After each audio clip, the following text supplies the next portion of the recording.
En una noche que parecía solo una más en la historia del Real Madrid, todo se derrumbó, eliminado en cuartos de final de la Champions, con un equipo irreconocible, corriendo menos, fallando más y completamente superado. Y sí, estamos hablando de una plantilla llena de estrellas. Pero entonces, ¿cómo uno de los clubes más grandes del mundo llegó a este punto? ¿Cómo jugadores decisivos pasaron a parecer perdidos en el campo? ¿Cómo un proyecto millonario se convirtió en sinónimo de caos? La verdad es que lo que está pasando en el Real Madrid va mucho más allá de una mala racha, y cuando lo entiendas, todo empieza a tener sentido. Y ya está, se acabó. El Real Madrid está fuera de la Liga de Campeones en cuartos de final, un escenario que, si lo analizas en frío, resulta casi absurdo. Vinicius liderando el torneo en pérdidas de balón y ocasiones falladas, Arbeloa consolidándose como el entrenador con el peor porcentaje de victorias en la historia del club, y todo el equipo corriendo casi 20 kilómetros menos que el Bayern. Si a eso le sumamos una liga prácticamente perdida, es difícil negarlo. El Real Madrid, al menos en esta temporada, simplemente se cayó. Pero la gran pregunta es, ¿alguien realmente esperaba algo distinto? Desde principios de año ya se veía que el equipo estaba perdido en el campo. El rendimiento era irregular, sin identidad, sin una idea clara, y el despido de Xabi Alonso a mitad de temporada solo reforzó esa sensación de caos. El club parecía sin rumbo, sin un plan de juego definido, completamente desconectado de lo que debería ser. Al final, ¿qué se puede esperar de un entorno donde los jugadores mandan más que el entrenador y el presidente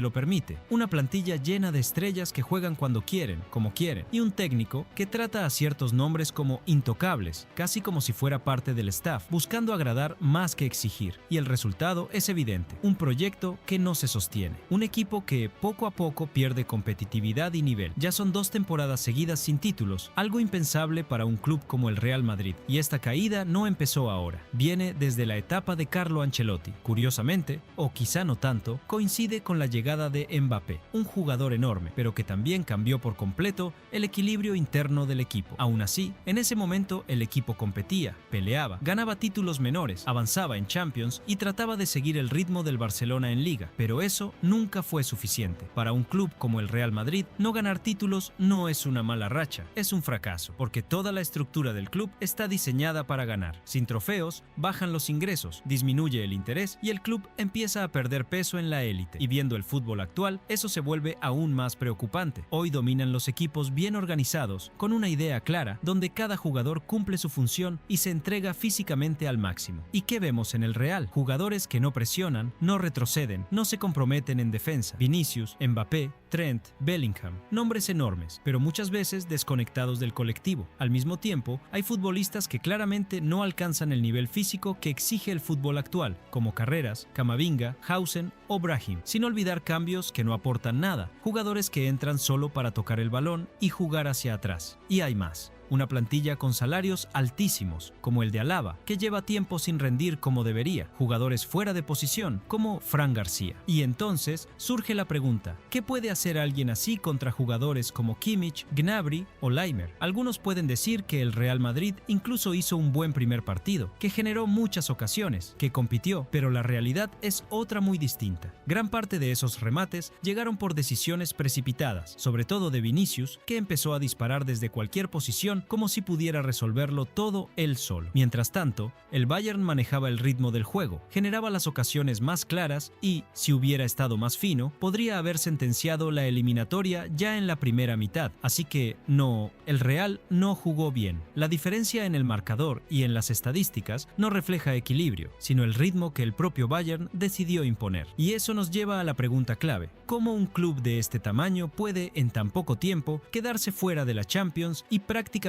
despedirse de la liga? La respuesta vuelve al mismo punto: un equipo sin identidad, sin disciplina y sin dirección. Y mientras eso no cambie, el problema va a seguir repitiéndose. Hoy en día, este tipo de fútbol simplemente no existe sin jugadores dispuestos a correr todo el partido, presionar, sacrificarse y trabajar para el equipo. Y cuando miras la plantilla actual del Real Madrid, puedes contar con los dedos quién realmente está dispuesto a hacerlo. El último intento serio de implementar ese estilo fue con Xabi Alonso. Al principio funcionó, el equipo parecía más ordenado, más competitivo, pero no tardaron en aparecer los problemas. Primero uno se quejó, luego otro, y en cuestión de semanas el vestuario entero estaba incómodo. El resultado: destitución del técnico y llegada de alguien completamente distinto, Álvaro Arbeloa. Y ahí empieza otro gran problema. En el Castilla, trabajando con jóvenes, Arbeloa sí tenía una idea clara, un estilo definido, pero en cuanto tomó el mando del primer equipo, todo cambió. Abandonó cualquier propuesta exigente y adoptó una postura completamente pasiva, intentando agradar a todos. En la práctica, se convirtió en ese entrenador buena gente que intenta copiar el estilo de Ancelotti, pero sin tener su autoridad, su experiencia ni su capacidad. En lugar de liderar, parece más preocupado por no molestar a nadie, especialmente a jugadores como Vinicius. Y ese es otro punto clave. Vinicius es decisivo, sí, pero también muy emocional. Se frustra con facilidad, necesita un entorno cómodo para rendir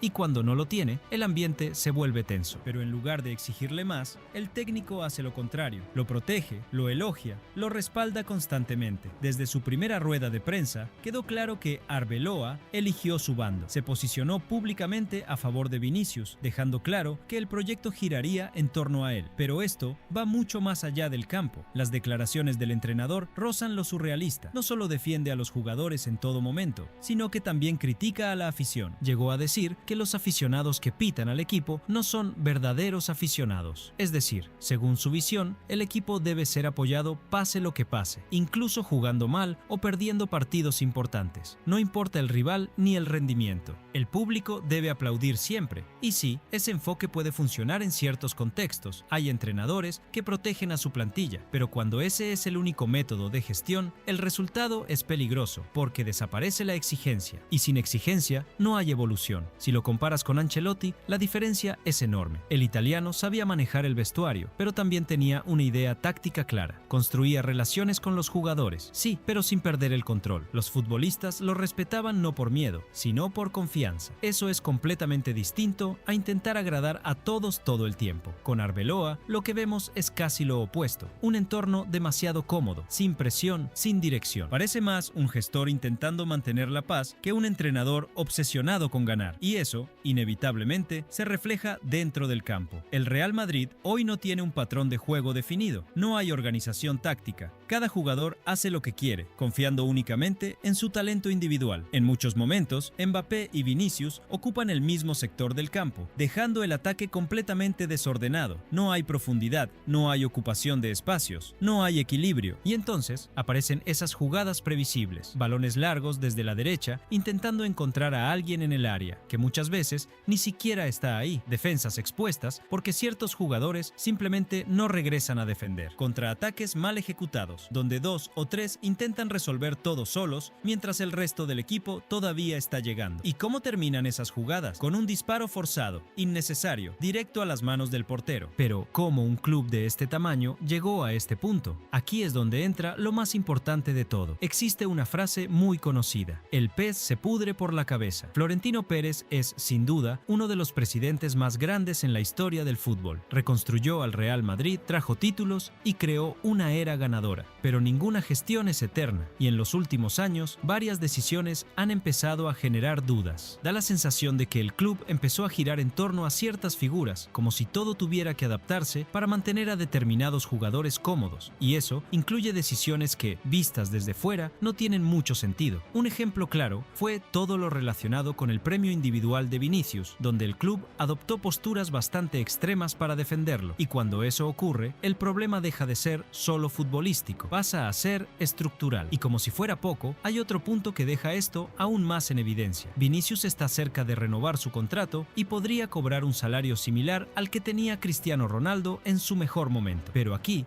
hay una diferencia enorme. El impacto de ambos en el club no es comparable. Aún así, la sensación es que el presidente haría cualquier cosa por mantener al brasileño, cueste lo que cueste. Y eso abre muchas preguntas, sobre todo cuando analizamos las decisiones recientes en el mercado. La última ventana de fichajes, por ejemplo, estuvo llena de decisiones cuestionables. La llegada de Mastantuono fue vendida como la aparición de un nuevo fenómeno argentino, casi al nivel de Messi, pero en la práctica el rendimiento fue muy bajo. Más faltas, más tarjetas, más caídas que goles o asistencias. Al mismo tiempo, el club dejó marcharse a Luka Modric, que hoy es clave en el Milan, jugando a gran nivel y siendo uno de los mejores de la Serie A. Todo esto refuerza la sensación de que la planificación deportiva está completamente perdida, pero nada fue tan impactante como la destitución de Xabi Alonso. Esa decisión simplemente no se entiende. ¿Cómo es posible que un club de este nivel se ponga del lado de jugadores que se rebelaron contra un entrenador que intentaba organizar al equipo? Un técnico que trabajaba, que buscaba soluciones, que intentaba implantar una idea de juego. Sí, no todo funcionaba, pero al menos había intención, había proyecto, y la afición lo notó. La mayoría estuvo en contra de su salida, y el ambiente cambió rápidamente. Silbidos, protestas, críticas a la directiva. Todo esto demuestra que el problema es mucho más profundo, porque en el fondo todos entienden algo básico. Ningún jugador está por encima del club, ni uno, ni dos, ni cinco. Jugadores y entrenadores son empleados, firman contratos, tienen obligaciones y deben rendir. El club siempre está por encima de cualquier nombre. No puede existir un escenario donde alguien decida no hacer su trabajo porque no le gusta el contexto o porque quiere privilegios. En cualquier estructura seria, ese comportamiento se corta de inmediato. El jugador va al banquillo o directamente fuera del equipo. Y lo más curioso es que el propio presidente ya actuó así en el pasado. Fue con esa misma postura que permitió la salida de Cristiano Ronaldo. También ocurrió con Sergio Ramos. Y si miramos más atrás, el propio Florentino llegó a dimitir en 2006 después de 3 temporadas consecutivas sin títulos. Pero ahora, el contexto es completamente distinto. Da la sensación de que las reglas han cambiado. Y eso deja una duda inevitable. ¿Por qué hoy un jugador recibe un trato totalmente diferente al de otros que hicieron mucho más por el club? La respuesta puede estar en cómo ha evolucionado el fútbol moderno. Aquella época en la que un equipo podía dominar solo con talento individual ya no existe. Hoy los que mandan son los equipos organizados, con un sistema claro, con disciplina táctica. El colectivo está por encima del individuo. Y viendo el panorama actual, cuesta imaginar a este Real Madrid compitiendo de tú a tú contra equipos como el Paris Saint-Germain o el Arsenal, porque hoy la idea de juego vale más que los nombres, y lo más preocupante es que no parece haber una solución sencilla. Traer a un entrenador fuerte, con carácter, alguien como Jürgen Klopp o Antonio Conte, parece poco probable dentro del contexto actual, porque mientras la estructura del club siga centrada en decisiones individuales y en mantener contentas a ciertas figuras, será muy difícil que un técnico con ideas propias pueda trabajar de verdad. La única esperanza es que el club finalmente entienda la magnitud del problema, porque dentro de la realidad del Real Madrid, esta temporada ya se puede considerar un fracaso, y a veces es precisamente ese tipo de golpe el que obliga a cambiar. Pero en este caso, no basta con ajustes superficiales. Si el objetivo es volver a lo más alto, el cambio tiene que ser profundo y tiene que empezar desde arriba. Si te gustó este video, no olvides dejar tu like y suscribirte al canal para que podamos alcanzar nuestra meta de 1000 suscriptores.